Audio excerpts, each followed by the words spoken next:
A nationwide plot to force kids to work for free and live in terrible conditions has led to criminal charges. Federal prosecutors say the ringleaders answered to a man based in KCK. This is Royal Jenkins. We're talking about a group called the United Nation of Islam, or UNOI. Investigative reporter Angie Riccono has been following this all day for us. She joins us now from our newsroom with what we know about this group. Angie? Well, Carolyn, UNOI also goes by the Promise Keepers and the Value Creators, so different names, but a judge just simplified the matter when he called them a cult. Prosecutors say they preyed on kids and families wanting education. Instead, it was forced labor. 5 men and 3 wives of Royal Jenkins face criminal charges of conspiracy and forced labor. Investigators say children were sent to businesses all over the country to work for free. The defendants promoted the idea that the victims owed a duty to Allah, which meant working at a UNIO business.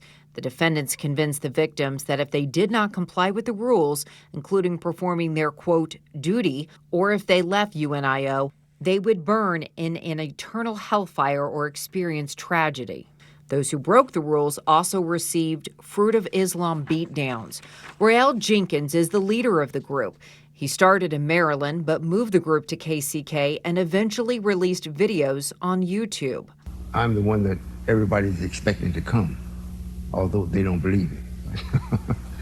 Jenkins claimed that in approximately 1978, he was abducted by angels who transported him through the galaxy in a spaceship and instructed him how to rule on Earth. The kids are all now grown adults. One woman successfully sued UNOI in civil court back in 2018. She was awarded $8 million. Now we are seeing criminal charges. Carolyn?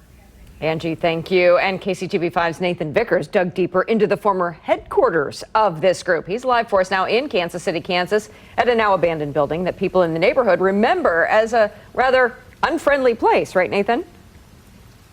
That's right. We found out that this building was a former school of UNOI, and even on the sidewalk you can see it says the letters UNOI. And so a lot of people here kind of knew what was going on, but they only had a glimpse of the activities here. Here's what they told us they remember.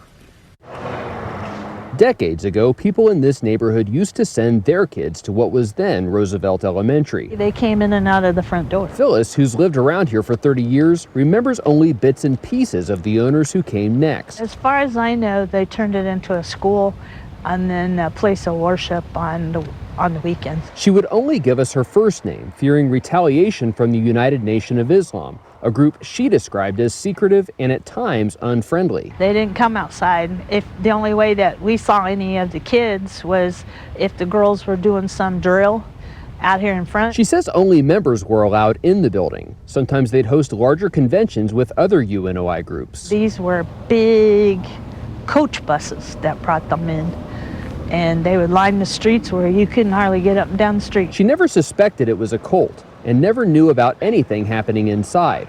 Nothing like the abuse outlined in charging documents, which state the defendants required the youth members to live in crowded conditions, follow a very restricted diet, and work long hours in UNOI-operated businesses. Phyllis did notice that the adults were not always friendly toward the kids. It seemed like a very strict school because of the way that, if somebody messed up, they were right in their face. When the group moved out several years ago, she didn't miss them. I was just glad for them to be gone when they left. And we talked to some people on the street who said that UNOI sold this building a few years ago, so they no longer own it. They no longer operate here. This building has been abandoned for the past 8 or 9 years, they said. Reporting live, Nathan Vickers, KCTV 5 News. Thanks, Nathan.